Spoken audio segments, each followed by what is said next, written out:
Este podcast faz parte do movimento LGBT Podcasters. Conheça outros podcasts através da hashtag LGBT Podcasters ou do site www.lgbtpodcasters.com.br.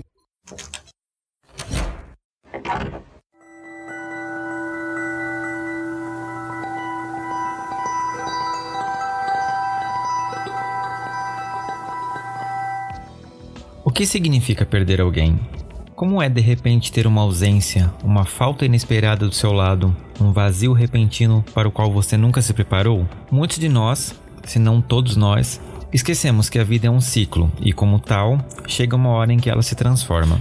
Quando a morte de alguém importante acontece, a primeira reação muitas vezes é a de ficar perdido. A falta é gritante e nós não gostamos de espaços vazios em nossas vidas. Mas como preencher algo que não pode ser substituído? O processo de luto é algo tão peculiar quanto as nossas impressões digitais e é capaz de deixar marcas por onde passamos dessa mesma forma. Mas a gente precisa enxergar esse sentimento e entender como esse processo vai funcionar pra gente.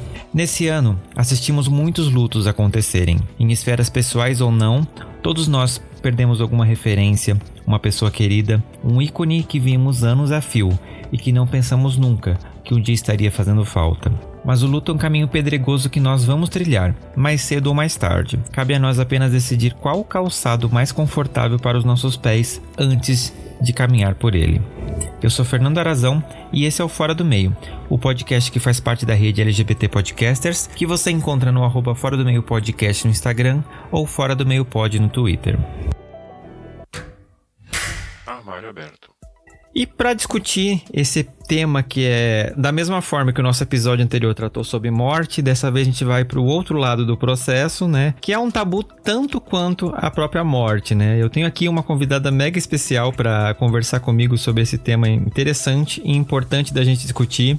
Professora, se apresente, por favor, para os nossos ouvintes. Bom, primeiro, olá a todos, todas e todes. É um prazer estar aqui, Fernando. Muito obrigada pelo convite. Eu me chamo Joane Lise, sou professora de Psicologia da Universidade Federal do Paraná e tenho um projeto que se chama Luto, Vivências e Possibilidades, que trabalha com enlutados na UFPR. Agora a gente tem trabalhado online por conta da pandemia, mas esse trabalho ele já tem mais de 10 anos, enfim. Sim. Estamos trabalhando aí com enlutados, com grupos de enlutados durante esse tempo todo. Uhum. Eu adoro quando eu recebo algum professor ou alguma professora aqui no Fora do Meio, porque eu tenho a chance de ter contato com umas coisas incríveis. No ano passado eu tive 2 contatos assim que foram excepcionais e os ouvintes gostaram muito, que foi com a professora Yaroslava, que a gente falou sobre a questão da construção, né, da orientação sexual no decorrer da antropologia, e a Isabela, que falou com a gente sobre masculinidades, e agora a gente tá falando sobre luto. Fala um pouquinho desse grupo, a gente gosta muito de saber como é que funciona, como é que chegou nesse processo, só pra gente entender um pouquinho o trabalho. Certo. Então, quando eu cheguei na UFPR em 2009, logo depois um grupo de enlutados que já existia aqui na cidade de Curitiba e estava sem um espaço para se reunir, procurou a Universidade Federal do Paraná pedindo se poderia usar, perguntando se poderia usar uma sala. E o Departamento de Psicologia acabou cedendo essa sala. E eles, então, se aperceberam que estavam num departamento de psicologia e solicitaram ajuda, porque tinham algumas pessoas que participavam do grupo e que precisavam de ajuda profissional, porque tinham um luto mais sofrido. Então, a partir daí, a professora Maria Virgínia Cremasco, que é minha parceira, grande parceira de trabalho, começou a bolar um projeto e eu era recém-chegada na universidade, ela me convidou para compor esse projeto junto com ela, porque ela tinha conhecimento de que no meu doutorado eu tinha trabalhado com pacientes em fase de fim de vida. E aí a gente montou esse projeto e tem acompanhado esse grupo que se chama Amigos Solidários na Dor do Luto desde então. É um grupo bem conhecido em Curitiba já. E a partir desse acompanhamento o projeto foi crescendo e a gente foi desenvolvendo estágios, pesquisa, extensão, orientações de mestrado, doutorado. Então, se tornou um trabalho muito grande. E até hoje existe esse projeto que se chama, como eu disse, Luto, Vivências e Possibilidades, aonde nesse último ano ano de pandemia, o último ano e meio já, né? Quase 2 anos. Essa última vida, né, praticamente. Essa última vida, exatamente. A gente tem feito, então, um acompanhamento online. Primeiro a gente começou acompanhando só enlutados por Covid, por conta da demanda, né? E mais recentemente a gente abriu para outros lutos também. Sim. Professora, a gente teve agora um episódio sobre morte, né? Os ouvintes que estão acompanhando estão entendendo, né, que eu tô fazendo realmente uma conexão entre esses episódios. As pessoas têm um problema em falar sobre morte porque a gente tem essa aversão a essa coisa do fim da vida, né? E pra quem morre, é isso, né? Você fecha o olho, acabou ali. Pra quem fica, é um momento muito difícil, né? Às vezes as pessoas falam de luto, mas a gente não tem muita noção do que ele representa de fato pra nós humanos, né? Não é só aquela fase, aqueles dias que seguem. É uma coisa muito psicológica. E como que o luto... Primeiro assim, o que é o luto, né? Na visão da psicologia, e como que ele afeta a gente como ser humano? Bom, o luto é uma experiência que a gente vive quando a gente passa por uma mudança de vida muito significativa, que é na nossa cultura, desde Freud, a gente costuma chamar de perda, uma perda significativa.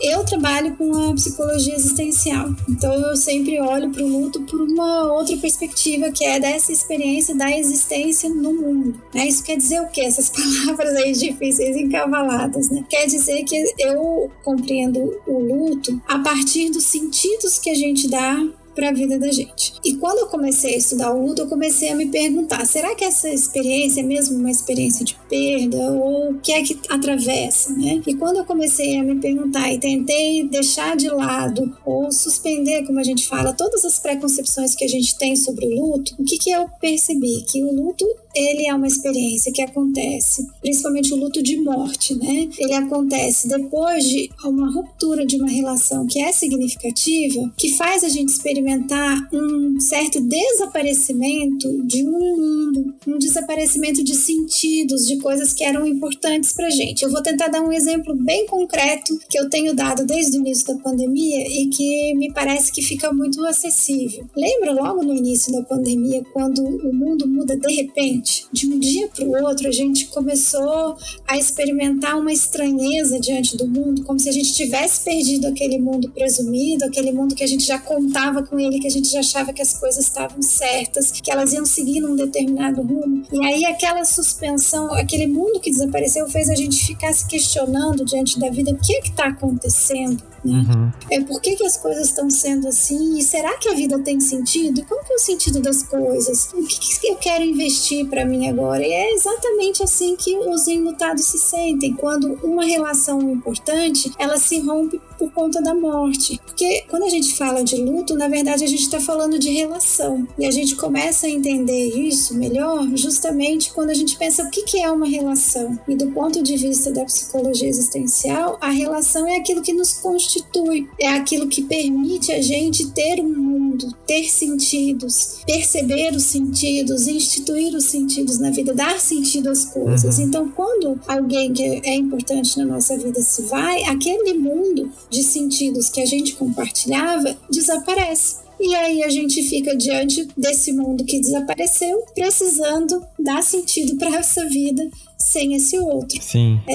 Então acho que essa experiência é uma experiência de luto que todos nós vivemos, né? O luto do desaparecimento de um mundo e que se repete a cada pequeno luto ou grande luto que a gente vive. No episódio sobre mortes, a gente acabou falando muito sobre não só a morte física, né? Mas o quanto várias mortes a gente passa pela vida, né? A morte de um emprego que você perdeu, a morte de um relacionamento que acabou porque não deu certo, por alguma situação. O luto tem um pouco disso também, né? Ele não se manifesta só quando você perde algum ente querido, né, que ele deixa de viver, mas tem gente que passa um luto ferrado porque perdeu um trabalho e não conseguia enxergar a vida sem aquele trabalho, né? Eu acho que a gente experimentou isso um pouco em 2020 e continuou em 2021. Nossa, parece que faz muito tempo mesmo, né? De vários aspectos, assim, desde pessoas a trabalhos ou uma coisa besta, né? Às vezes, assim, um lugar que você estava acostumado aí, que era o seu lugar favorito, de repente fechou porque não sobreviveu à pandemia. A gente passou por muito isso nesse último período, né?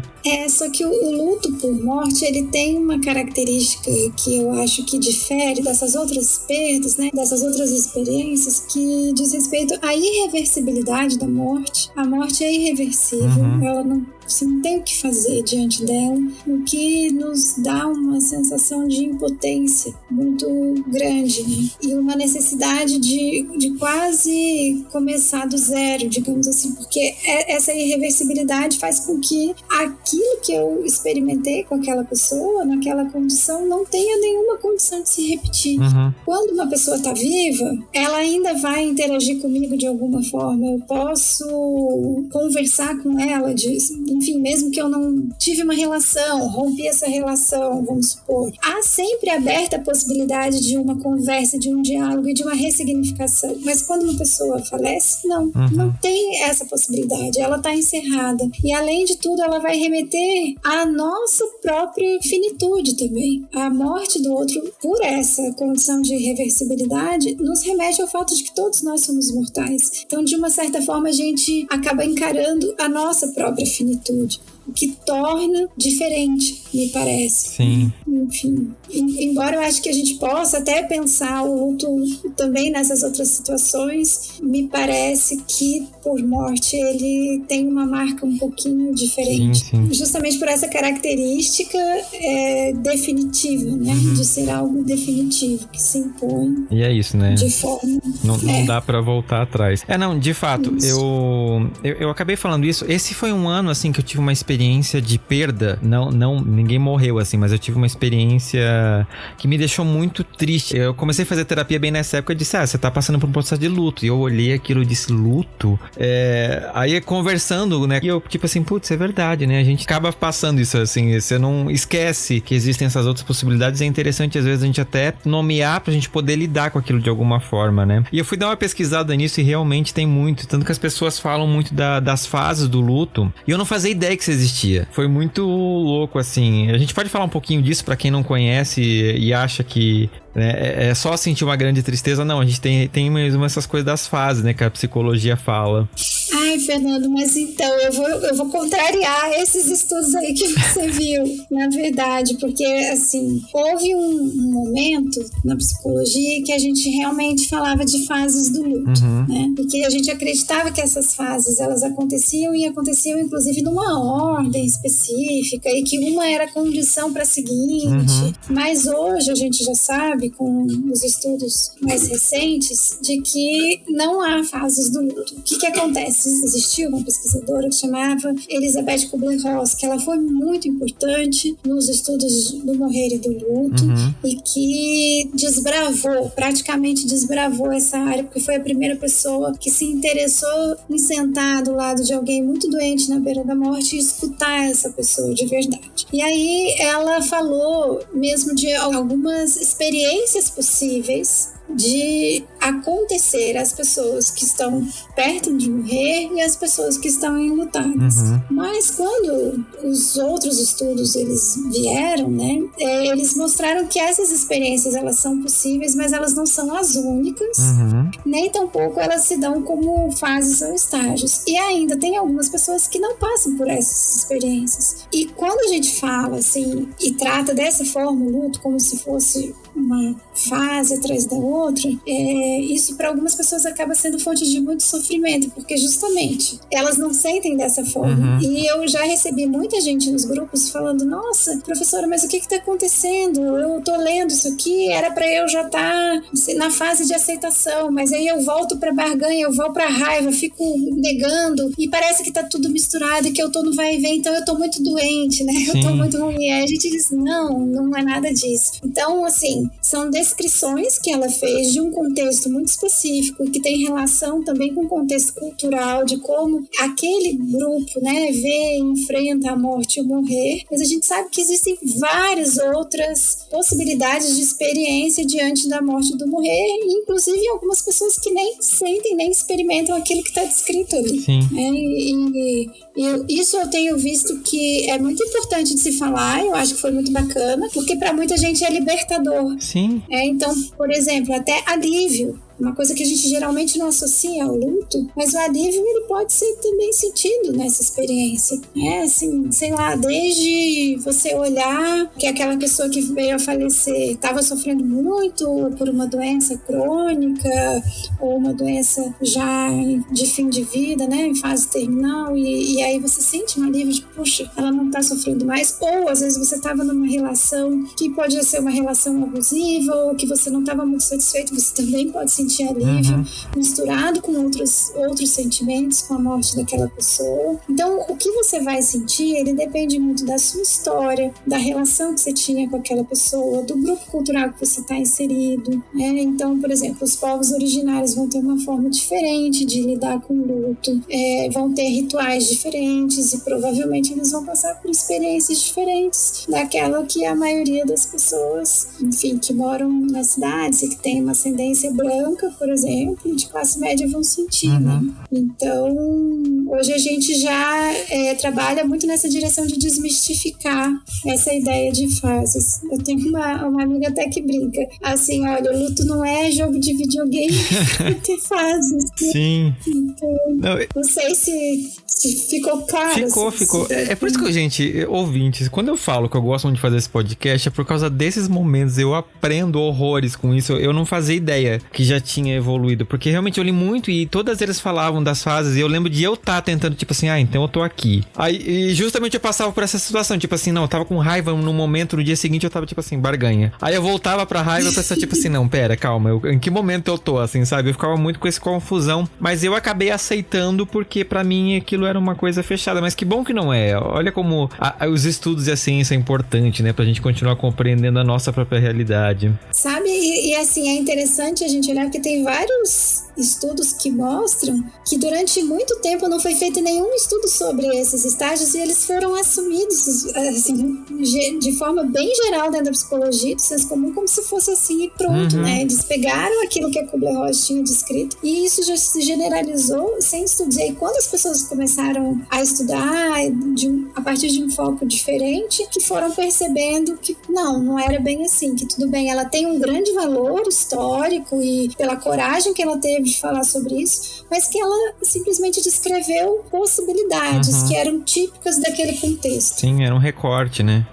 Não, interessante. E assim, professora, como a gente tá falando, né? Esse aqui é um podcast que a gente trata, né, de vários temas, mas eu sempre tento dar esse recorte nas causas LGBT, né? Nas nossas temáticas. E você tem um trabalho, né, que foi feito junto com uma aluna, a Ana, sobre o luto LGBT, principalmente voltado pra comunidade lésbica, né? Deixa eu fazer uma pergunta, assim, fora do como que foi trabalhar com isso? Você já tinha esse contato antes ou foi uma coisa que a Ana trouxe? Então, eu não tinha dentro do tema, da temática do luto, nenhum contato com o luto LGBT. Na verdade, a temática de gênero não era uma temática com a qual eu tinha trabalhado até então, né? E a Ana já trabalhava comigo, a Ana Arima já trabalhava, um beijo pra você, Ana, se estiver nos escutando. Ela já trabalhava comigo nesse projeto de luto, de extensão, sempre uma aluna muito dedicada e competente, e ela veio com essa demanda de estudar viuvez lésbica, que eu prontamente acolhi, achei que era muito interessante e que tinha muito potencial, era um trabalho com muito potencial. E aí a gente fez todo o trabalho, né? Mandou para o comitê de ética, fez todo um trabalho bem rigoroso, enfim. Mas aí a gente teve dificuldade de, na verdade, encontrar pessoas para participar do trabalho, né? Essa foi uma questão que a gente enfrentou. Mas foi uma oportunidade muito, muito importante, eu acho, que deu uma virada nos estudos do laboratório do grupo que eu faço parte. Não, é interessante porque a gente tem um recorte, né? Apesar de, assim, a gente tem uma série de questões que a gente luta por igualdade, etc e tal, mas as nossas experiências com relação ao mundo são muito diferentes e, assim, a gente não pode esquecer disso, né? São essas experiências que fazem, querendo ou não, a gente ter uma visão de mundo diferente e a gente evolui mesmo como sociedade, né? A gente vem de uma história de luta e de aceitação, e o luto, que é uma coisa que as pessoas já não falam muito, quando volta para os olhares para a comunidade LGBTQIA+, ainda tem uma série de repressões, uma história toda de, tipo, você não tem um relacionamento porque é invisibilizado, você tem que, principalmente a geração mais velha, às vezes morava com um amigo, morava com um parente, então quando essa pessoa perdia a outra, ela não podia nem dizer, perdi meu companheiro ou companheira, né? Era sempre essa coisa escondida até nessa hora de dor. Como que foi olhar para esse contexto, né, do luto não hétero para você? Então, eu acho que a gente volta aí uns passos atrás até do que conversamos hoje, né? Na verdade, quando a gente está falando de luto, a gente está falando de relação. A gente está falando de vínculo. Então, assim, desse ponto de vista, para mim era um objeto de estudo como qualquer outro, mas muito importante pela questão que você está falando, porque abre a perspectiva de inclusão de um grupo que estava invisibilizado. E a gente, muito cedo, percebeu isso, já pela dificuldade de encontrar pessoas que pudessem participar da entrevista. E ela fez a divulgação em grupos, no Facebook, por tudo quanto é meio que você puder pensar, né? E teve muita dificuldade. E uma coisa que a gente viu é que as próprias viúvas que conversaram com a gente, elas, quando viram a chamada, né, para a entrevista, que elas falaram, puxa, então eu sou viúva. Então quer dizer que eu sou viúva, né? Então é algo que eu acho que as gerações mais novas, elas já devem estar mais habituadas, mas essas duas que nos concederam a entrevista eram pessoas mais velhas e estavam se apercebendo daquela condição naquele momento. E algo que já chamou também a atenção da gente logo de cara foi justamente essa relação entre o sofrimento ou uma camada que se adiciona a esse sofrimento do luto, no caso da população LGBT, que diz respeito justamente à relação. Ou seja, quando a relação não é reconhecida como relação, o seu luto fica invisibilizado. Então, se você é o colega, é o amigo, é o parente, então você não é um viúvo ou viúva. Você está enlutado de um amigo, que é muito diferente de estar enlutado de um parceiro de vida ou de uma parceira de vida. E aí, não tendo o seu luto reconhecido, é que, como eu disse, você acrescenta essa camada de sofrimento e as violências que vêm conjuntamente com esse sofrimento. Porque são violências emocionais, são violências psicológicas, são violências patrimoniais que essas mulheres, elas sofrem. E homens também, né? Mas eu acho que, não sei, aí eu tenho uma hipótese que eu não fui atrás para estudar. Eu tenho uma hipótese que talvez as mulheres, elas sofram mais ainda que os homens nessa questão, enfim, inclusive patrimonial e de compreensão dos processos de enlutamento. Porque me parece que a aceitação das relações das mulheres ainda não é tão... Posso estar equivocado, você até pode me corrigir se eu estiver errada. Ela não acontece socialmente da mesma forma que os homens, né? Os homens, eles avançaram primeiro, inclusive, para o público, né? Começaram a aparecer em telenovelas, em filmes, muito antes, e tiveram uma visibilidade muito diferente, né, das mulheres. Eu acho que isso impacta especialmente as mulheres lésbicas que estão viúvas, né? Principalmente nessa questão da violência patrimonial. Enfim, é uma questão que me chamou muita atenção e como, mesmo durante o processo de adoecimento das parceiras e da morte, elas tinham que recorrer a subterfúgios para conseguir acompanhar esse processo. Então, por exemplo, uma delas era psicóloga e acompanhou a sua parceira doente no hospital de câncer, quando ela dizia no hospital que era a psicóloga da parceira, porque a família da parceira não aceitava que ela estivesse lá, embora aparentemente aceitassem a relação dela por muitos anos, mas enquanto elas se chamavam de amigas. Ah, sim, quando você nomeia, o negócio muda de figura, né? Isso, e aí então, não, você não vem aqui, você não vai ficar de pouca vergonha aqui, né? Eu não vou deixar você ver minha filha. Aí ela, então tá, e ela chegava no hospital e dizia, olha, eu sou psicóloga da fulana, então você pode entrar. Isso é de uma violência atroz, né? De uma violência atroz. Então essa eu acho que é a relação, né? Luto é luto. Não tem diferença se a pessoa é trans, se a pessoa é cis, hétero, homo, o que for. Mas tem uma diferença, sim, quando essa relação ela não é reconhecida. Isso impacta violentamente a experiência do luto. Porque aí, se não é reconhecido, não tem luto. Sim. Pros olhos dos outros. Dos outros. Não, exato. Não, é interessante você falar isso, porque eu tô pensando agora, realmente eu acho que os homens, principalmente... Assim, a gente tem toda a questão do machismo, né, que impera no mundo, que ele também contamina a comunidade LGBTQIA+, né, tanto que tem muita gente que só... Quando fala em homossexual, lembra automaticamente do homem gay, né? A mulher lésbica, não. Quando ela é lembrada muitas vezes só como um objeto de fetiche, né, um objeto que está ali a serviço do homem hétero, na maioria das vezes. E as relações eu acho que realmente são... Não sei, eu tô também supondo aqui, tá? Ouvinte, se vocês podem, por favor, dar a opinião de vocês lá no Fora do Meio Podcast @gmail.com. Mas eu tenho a impressão que justamente pelo machismo, né, ser tão instaurado, quando dois homens moram juntos, acende uma chama muito tipo assim, significa, do que duas mulheres morando juntas. Eu não sei, talvez tenha um pouco isso. Eu acho que as pessoas aceitam muito mais duas amigas morando junto do que dois amigos. Se dois amigos vai significar alguma coisa. Não sei, posso estar falando besteira também. Tô supondo aqui também, baseado na visão que eu tenho, né? Porque eu acho que tem muito isso mesmo, até na adolescência, né? Tipo assim, sei lá, uma amiguinha e dormir na casa da outra é normal. Um amiguinho e dormir na casa do outro, se eles não forem muito ficcionados pro videogame, vai soar estranho. Então não sei se isso acaba sendo uma possibilidade ou não. Mas de fato, eu acho, olhando aqui agora, eu acho que a questão do peso das relações entre dois homens e duas mulheres tem uma diferença mesmo. E isso a gente tá aqui também nem pensando na população trans. Sim. Né? Que aí eu acho que mais invisibilizado fica. Porque assumir uma relação com alguém que é conhecido como uma pessoa trans, enfim...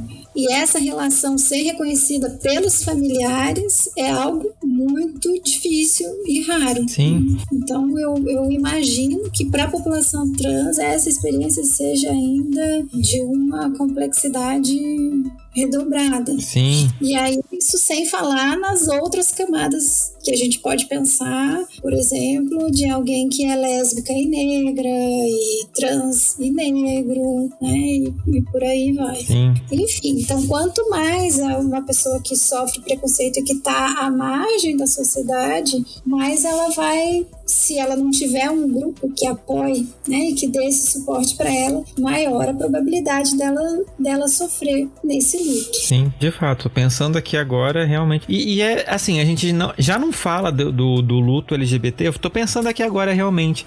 Todos os casos que eu lembro de pessoas que... Às vezes até pessoas cis que assumiram uma relação com pessoas trans, tudo que eu lembro são coisas muito recentes. Então, eu não consigo nem lembrar, assim, de alguma situação em que eu possa pensar, tipo, nossa, aconteceu com outra pessoa, não vem na minha cabeça. Porque são relações que estão invisibilizadas, sim, né? Como relações amorosas. Não, de fato, assim.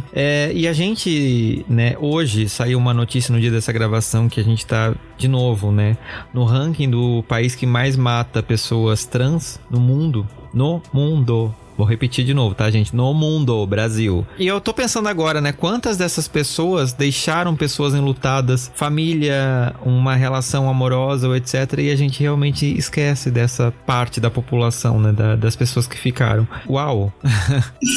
E assim, desde que vocês publicaram o estudo, né, pra hoje, como que tá sendo essa interação tá sendo mais fácil achar pessoas LGBTs enlutadas dessa época ou não? Ainda tá sendo uma dificuldade? Então, desde que a gente fez essa pesquisa, a gente acabou não se dedicando a repetir, né, esse trabalho. Mas, volta e meia, a gente recebe demanda de pessoas LGBT em busca de atendimento e acolhimento do nosso trabalho. Mas eu percebo que ainda é muito difícil para essas pessoas elas participarem do trabalho do grupo maior, né? Uhum. Porque também os olhares, a escuta, ela acaba sendo diferenciada. E muitas vezes a pessoa está tão ferida também, tão magoada, que para ela é difícil... de fato, ir para um grupo que não seja um grupo de pessoas LGBT que estejam passando pelo mesmo problema, pelo mesmo luto. Então, a gente acaba fazendo alguns acolhimentos pontuais, mas sempre individual. Até esse momento, a gente não teve um trabalho em grupo.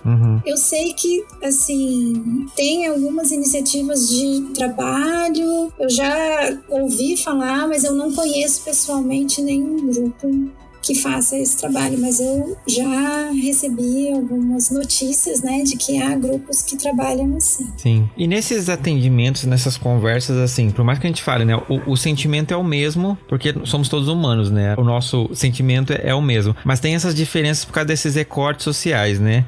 Se você tivesse que pontuar, assim, a principal diferença entre o luto de uma pessoa hétero e de uma pessoa não hétero, qual seria? Eu acho que é justamente a experiência do preconceito que invisibiliza a dor. Então, é uma dor que fica invisibilizada, e quando uma dor está invisibilizada, ela não pode ser cuidada, ela não tem como ser cuidada, né? Então, eu acho que esse é o aspecto mais importante e que está vinculado justamente a isso que, na história pessoal daquele casal, foi pesado, né, entre eles, sobre como que eles deveriam colocar a sua relação em público e em que grupos, sei lá, se para a família, assim, se eles têm um grupo de amigos que pode dar esse suporte ou não. E eu acho que tem um outro ambiente em que isso acaba se tornando muito forte, que é o ambiente do trabalho. Sim. Né? Porque muitas vezes até para a família você consegue, nem todo mundo, né? Mas até você tem pessoas que conseguem na família abrir a relação, tem o seu grupo de amigos, mas no trabalho, no ambiente de trabalho é muito difícil. Então, às vezes a gente tem relatos de pessoas que estavam viúvos ou viúvas e aí no dia seguinte tinha que ir trabalhar como se nada tivesse acontecido, como se tivesse perdido o amigo ou a amiga. E às vezes trabalhando em equipes, em ambientes altamente homofóbicos, lesbofóbicos ou transfóbicos, e aí onde isso não poderia aparecer, sob o risco de perder o emprego. E na situação que a gente vive no país, não é todo mundo que tem a condição de dizer tchau, vai, né? Tá pra quê? Não quero mais saber e vou procurar outro emprego, né? Então eu vejo que esses espaços sociais, eles se tornam muito agressivos e muito difíceis de serem enfrentados nessas situações, né? Sim. E considerando que hoje a gente tem a chance de a gente conseguir casar no civil, né? Com pessoas do mesmo gênero, que já foi uma grande conquista, mas eu fico pensando, antes disso, como é que você realmente, você não tinha opção de... Porque, querendo ou não, a nossa lei, ela é muito pautada nas questões dos ascendentes e descendentes, né? Filhos, pais, mães, avós, etc. Numa relação que não era reconhecida, você realmente não tinha chance, você tinha que ir aí. Você não vai vir trabalhar, seu chefe ia estar ligando e você tava lá tendo que lidar, além do sentimento, além das vezes toda a parte burocrática, né, de, né, dar o funeral para uma pessoa, tipo, a cabeça da pessoa ficava em frangalhos, né? E assim, dar o funeral, ser aceito pela família da pessoa como alguém que tem direito a partilhar esse funeral, né? Como, por exemplo, na nossa pesquisa mesmo tem um relato de uma viúva que ela não podia sentar entre os familiares na igreja, na missa do sétimo dia. Então, são vários, né? Várias etapas. Se despedir, participar do funeral, ter direito a escolhas, é para ser cremado ou é para ser enterrado. Também conheço casos de parceiras que falaram, não, eu quero que seja cremado porque essa era o desejo dela, e a família, com uma outra perspectiva religiosa, vem dizer, não aceito, e isso vira uma polêmica, vira uma briga e vira sofrimento, também se transforma em sofrimento, porque você perde a autoridade de parceiro, né? Se eu fico viúva e digo, não, o meu marido vai ser cremado, ninguém da família dele vai de alguma forma questionar a minha autoridade sobre essa escolha. E por que questiona a autoridade de alguém que é LGBT? É mesmo que tenha um papel assinado. Então eu acho que o papel assinado ele foi muito importante, sem dúvida, principalmente no que diz respeito à violência patrimonial, né? Muitos direitos aí foram resguardados, mas eu acho que essa violência ela acaba acontecendo com muita frequência, ainda assim, né? Ainda assim.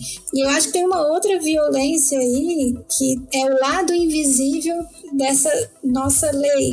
Não sei se você sabe que o Brasil é o único país onde tem a palavra homoafetividade, porque a gente só reconhece essa relação desde que permeada pelo afeto, né? Isso é estranho, porque eu poderia também, por exemplo, viver com meu esposo já há muitos anos sem nem estar no mesmo quarto, dormindo no mesmo quarto, não ter nenhum tipo de vínculo sexual ou afetivo, estar vivendo por simples convenção. E se um dos dois venha a falecer, eu teria direito, ninguém questionaria, né? Sim. Se a nossa vida afetiva estava em alta ou não, acontecendo ou não, se ele tinha outras pessoas por fora. Mas vai um casal LGBT, né? Um casal homossexual viver uma situação dessa, vai ser questionado também se ele tem direito, porque a gente só reconhece via afetividade. E as relações conjugais, elas são plurais. Sim. Elas às vezes têm afetos de formas muito diferentes, e às vezes por mil condições que a gente não sabe, esse afeto ele acaba não estando mais presente, mas as pessoas ficam juntas por vários outros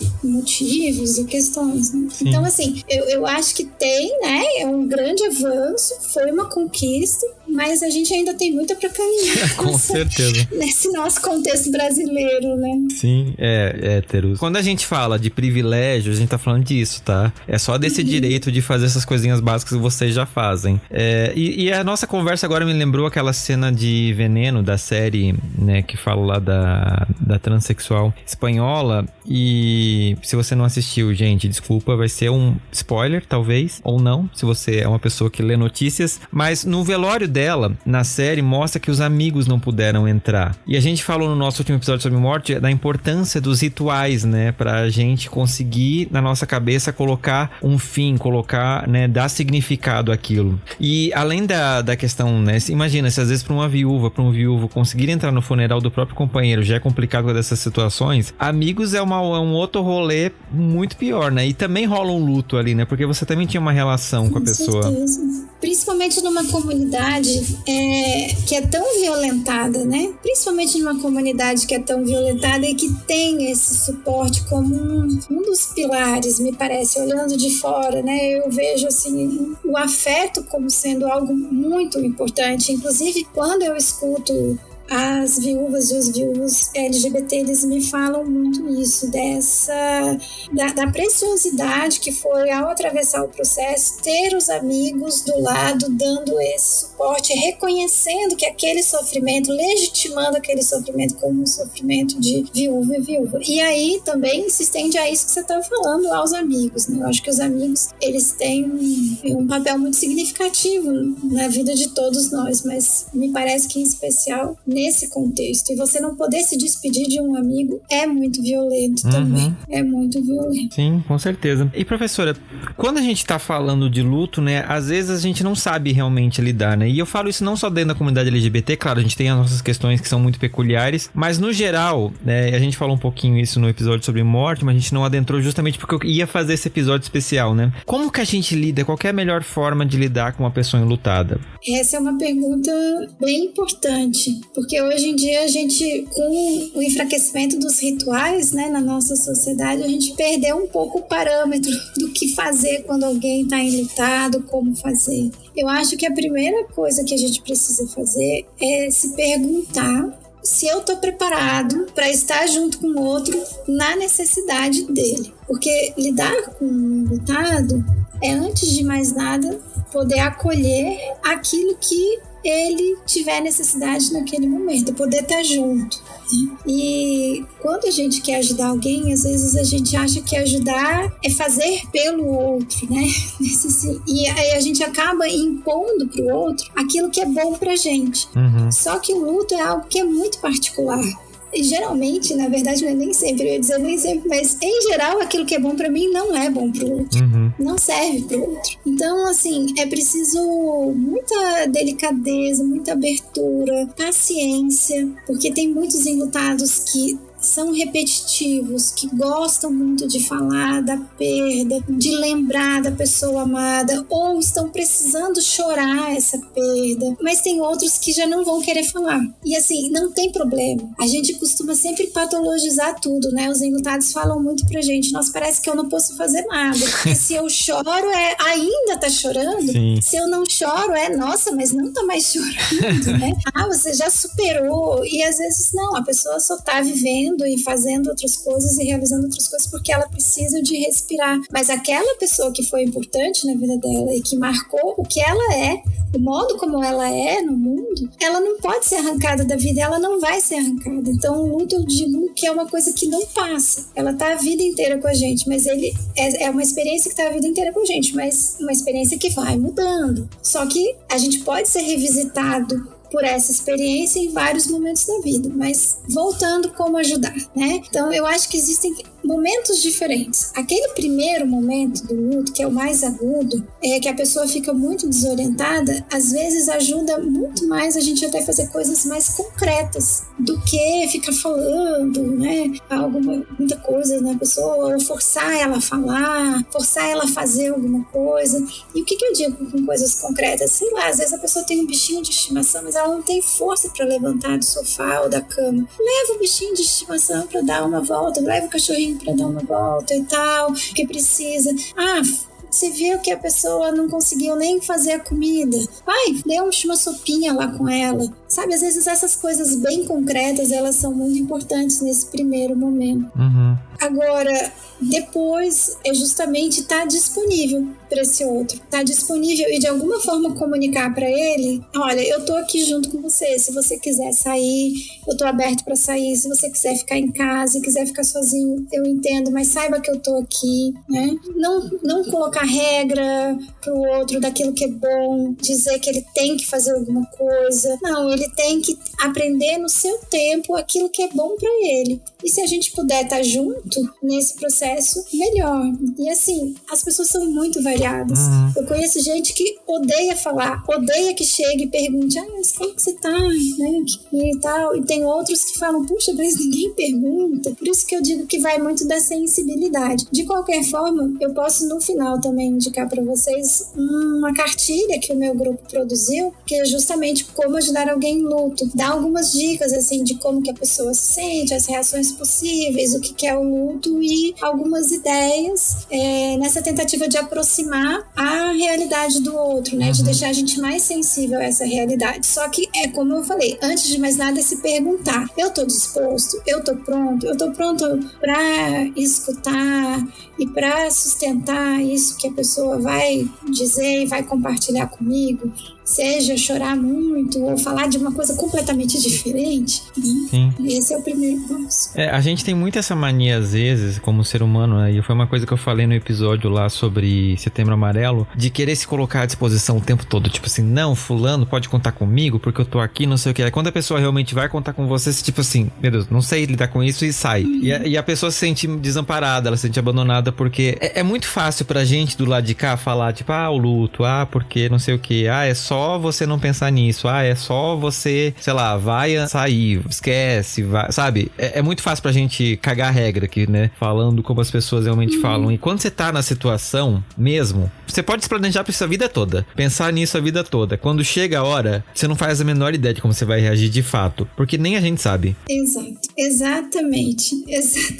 A gente nunca sabe como vai agir. E é isso também, se você não suporta, tudo bem, não tem problema, você não é obrigado a suportar. E você vai estar sendo muito mais genuíno com você e com seu amigo, né? Podendo dizer de alguma forma para seu amigo esse limite: olha, eu te amo, eu adoro, mas eu não sei o que fazer para te ajudar. Uhum. E para mim é muito difícil, mas eu gosto de você, né? De alguma forma, acho que isso também é possível, isso também é bacana, porque a gente não dá conta de tudo. Sim. A gente não dá conta de tudo. E nem precisa, agora, né? Nem precisa.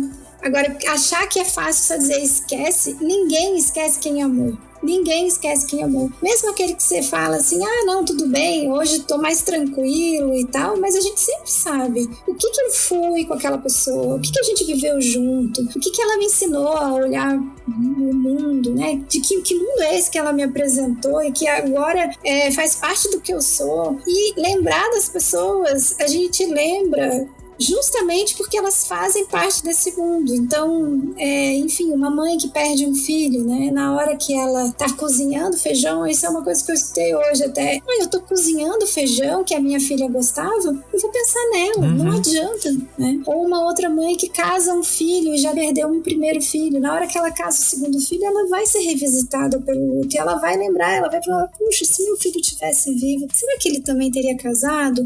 Ou não, né? Ele teria filhos, não teria? Teria se formado, né? Outro dia também escutei uma mãe que ela disse assim, eu abri a janela, era bem a hora que ele chegava do trabalho. Como eu não penso nele? Se ele chegava todo dia, não tem como esquecer. Sim. A gente tem que ir lidando e aprendendo a se relacionar com quem se foi de um outro jeito. Então é isso que eu costumo dizer. Não é romper com a relação, acabar com essa relação como se ela não tivesse existido. Não, ela existiu. E essa pessoa ainda está na minha vida, viva no que eu sou, nas coisas que eu faço, no que eu aprendi sobre o mundo com ela, no que eu compartilhei com ela. E aí eu tenho que me relacionar diferente com isso, me relacionar diferente com essa pessoa. Esse é o aprendizado. O aprendizado não é de esquecimento, é de como eu me relaciono agora com uma pessoa que está ausente, mas que é presente naquilo que eu sou, é presente na minha história. E a história da gente é muito valiosa para ser esquecida e ser jogada fora, né? Sim, com toda certeza. Normalmente eu termino o episódio falando alguma coisa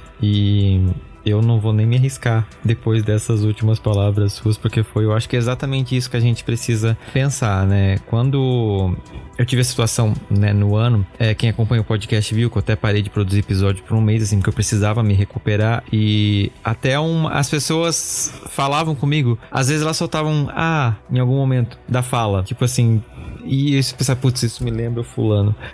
Eu passei semanas sofrendo com isso, porque, tipo assim, me remetia automaticamente, eu pensava, não posso pensar nisso, não sei o quê. Imagina você falar pra uma pessoa que acabou de perder outra, tipo, como é que... Não pensa que, sei lá, o colchão que a pessoa dormia toda a vida, virada pra um lado, o travesseiro que botava de um jeito, uma coisa tão íntima, tão particular do casal, de duas pessoas, e você dizer, tipo assim, esquece, ou deixa pra lá, ou foi melhor, ou qualquer outra coisa. Você não sabe.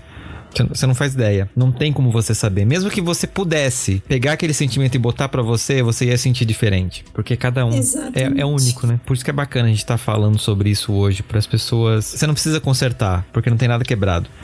É um processo natural. Exato. Se a gente entender isso, que a morte faz parte da vida, que sofrimento faz parte da vida igual prazer, o sofrimento posiciona a gente diante da vida igual prazer. E a gente vai sair dessa loucura de querer arrancar o sofrimento. A gente vai entender que arrancar o sofrimento da história da gente é arrancar um pouco da nossa humanidade também, né? Então a gente, como ser humano, a gente vai sentir falta, a gente vai sofrer, a gente vai sentir prazer, a gente vai conquistar coisas legais e a gente tem que aprender a lidar com isso, é viver apesar dele, né? Mas é com isso. É isso que nos faz ser aquilo que a gente é. E a gente vive numa cultura que fica muito endeusando só, né, o prazer, e esquece que o ser humano é uma totalidade, né? Enfim, que às vezes o sofrimento nos ajuda a entender muitas coisas de nós mesmos e nos ajuda a se reconhecer nesse novo mundo que se apresenta depois da partida de alguém tão importante. E que cada um vai viver de um jeito, como você falou. Exatamente. Se joga. E no Se Joga desse episódio, eu vou indicar pra você um livro que eu recebi da nossa parceria com a Companhia de Letras, que é do João Silvério Trevisan, que você já deve ter ouvido falar por causa do Devassos no Paraíso, que é o 6 Balas num Buraco Só, a crise do masculino. Esse livro, ele conta a história do Jonas, que matou 34 pessoas entre 1987 e 1985. Ele teve a sua esposa e filhos violentados e se tornou um matador por conta disso. E esse livro, ele conta de uma forma muito interessante o quanto essas questões acabavam afetando a masculinidade, essa crise da masculinidade que ele acabou passando e que é o que muitas vezes acaba contribuindo com a violência na nossa sociedade. Lembra dos nossos episódios sobre masculinidades do ano passado? Então, queria ter lido esse livro naquela época. Então fica aqui minha dica para você. E professora, o que você deixa de lição de casa para os ouvintes do Fora do Meio? Bom, eu vou deixar 2 indicações aqui para vocês. Uma especificamente sobre o luto LGBT, que é um documentário que eu assisti alguns meses atrás, que se chama Cores e Dores do Luto LGBT. Fala especialmente da população mais de 60 anos. É muito bonito, com depoimentos muito tocantes, muito sensível ao trabalho. E também a cartilha que a gente produziu no nosso grupo, que se chama Como Ajudar Alguém em Luto. Ela está publicada na rede do MEC, acessível a todos. Vou deixar contigo depois o link para você passar para todos, todas e todos os ouvintes desse programa. Perfeito. Que quiserem acessar. O link vai estar na descrição, gente, como vocês já sabem, né? Você também vai poder consultar a capa lá no nosso Instagram. Professora Joanelise, eu não tenho nem palavras para te agradecer por estar aqui comigo, dividindo um pouquinho dessa experiência, né? Desse seu trabalho e dessa conversa que foi sensacional. Eu tenho certeza que esse vai ser um dos episódios que vai estar no coraçãozinho da galera, porque foi um dos que eu mais gostei, justamente pela quantidade de aprendizado que eu tive com ele. De coração, muito obrigado. Bom, querido, obrigada. Eu que agradeço. É como eu te disse antes da gente começar aqui, né? Para mim é uma grande oportunidade de estar trazendo um pouco o trabalho que a gente faz na academia para pertinho de cada um de vocês e fazer com que aquilo que a gente pensa, estuda, de alguma forma atinja a vida das pessoas e possa produzir uma mudança positiva na vida das pessoas e de mais autoaceitação. Sim, com certeza. E quem quiser conhecer um pouquinho mais, professora, como que faz para achar o seu trabalho? A gente tem uma página no Facebook e no Instagram, que é o Luto Psicologia UFPR. Lá vocês encontram o nosso trabalho, as nossas publicações. Quando a gente abre grupo para enlutados, também a gente publica por lá. A gente também está trazendo algumas discussões de alguns temas relacionados à morte e ao luto, para que a gente possa ampliar a discussão na sociedade sobre esses temas tão importantes que fazem parte da vida, né? A gente tem um olhar assim, achando que morte e luto são da medicina ou da psicologia, e a gente defende que não, que fazem parte da vida e que é importante a gente poder trazer esses temas para mais perto do nosso cotidiano. Assim eles vão ser enfrentados de uma forma menos sofrida. Esse é o nosso ideal, essa é a nossa vontade. Então vocês podem encontrar a gente nessas redes, nesses canais. Sim, com certeza. Tanto que eu quis abordar esses episódios, né? Eu sei que uma galera ficou meio assim, tipo assim, nossa, por que você tá falando disso? Mas é porque, gente, a gente precisa falar disso, né? Porque é uma coisa que, como a gente falou no último episódio, é uma certeza. Todos nós vamos passar por isso, seja com a gente, seja com pessoas próximas. E a gente precisa saber lidar disso. E eu acho que a melhor forma de a gente saber lidar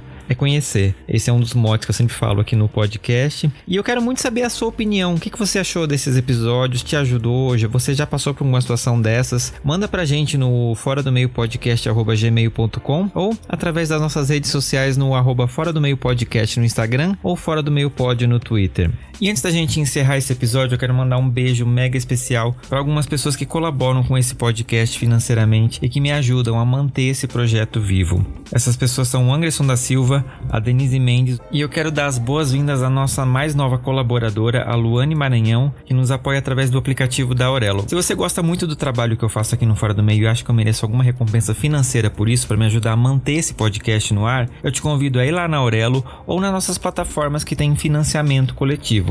Você encontra todos os links na descrição do episódio ou no nosso site www.foradomeio.com.br. Lá tem valores a partir de R$1. R$1 parece pouco para você, mas se cada um de vocês contribui com R$1, vocês não fazem ideia do quão importante é para esse podcast. E nós temos uma novidade nesse ano. Eu quero te convidar a se inscrever na newsletter que a gente está produzindo quinzenalmente aqui no Fora do Meio. Você pode ir aqui na descrição do episódio que tem um link para você se inscrever e receber alguns textos meus diretamente no seu e-mail de coisas que eu não falo aqui no podcast, mas é uma nova forma da gente interagir. E eu quero te convidar também a fazer parte da discussão que esse podcast promove lá no nosso grupo do Telegram. Se você usa essa ferramenta, entra lá e vem debater os temas desse podcast com outros ouvintes e diretamente comigo. Lá você fica sabendo de coisas em primeira mão, a gente tem uma conversa direta e você pode, inclusive, ajudar a definir as coisas aqui desse podcast. Então, se você ainda não faz parte,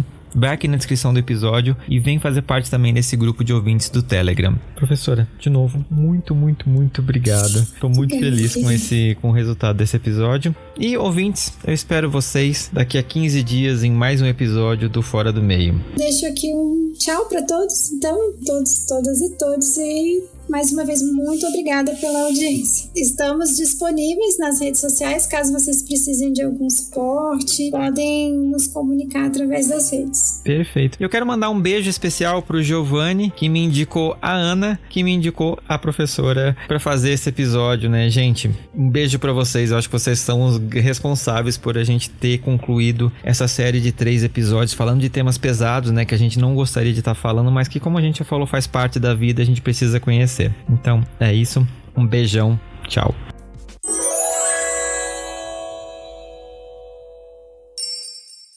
Este podcast faz parte da Podcast. Conheça os demais programas da rede acessando podcast.com.br.